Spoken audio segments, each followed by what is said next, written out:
Welcome to the Banker Lamp. Please enjoy the video. In this video, I will show you how to make a delicious coffee soufflé. First, preheat your oven to 375 degrees Fahrenheit and prepare your ramekins. Butter them thoroughly and coat the insides with granulated sugar, tapping out any excess. This creates a beautiful crust and helps the soufflé rise evenly. Set these aside while we prepare the rich coffee base, ensuring every step is clear and easy to follow for a perfect dessert. Next, we'll create the flavorful coffee base. In a saucepan, gently heat milk, strong brewed coffee, and a portion of your sugar until warm. In a separate bowl, whisk egg yolks with the remaining sugar. Slowly pour a small amount of the warm coffee mixture into the yolks, whisking constantly to temper them.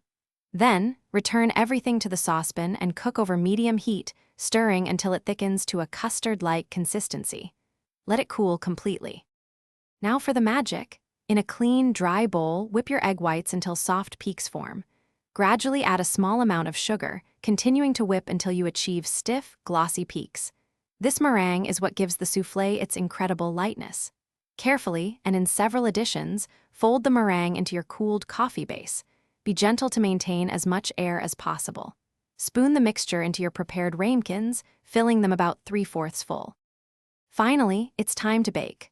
Place your filled ramekins on a baking sheet and bake in your preheated 375 degrees Fahrenheit oven for about 12 to 15 minutes, or until beautifully risen and golden brown. The center should still be slightly soft. Serve your coffee soufflé immediately, perhaps with a dusting of powdered sugar or a dollop of whipped cream, to enjoy its incredible, airy texture before it deflates. Remember to check the description for a link to the new Kindle Paperwhite and other great deals. Thanks for watching. If this was helpful, leave a like and consider subscribing. See you next time.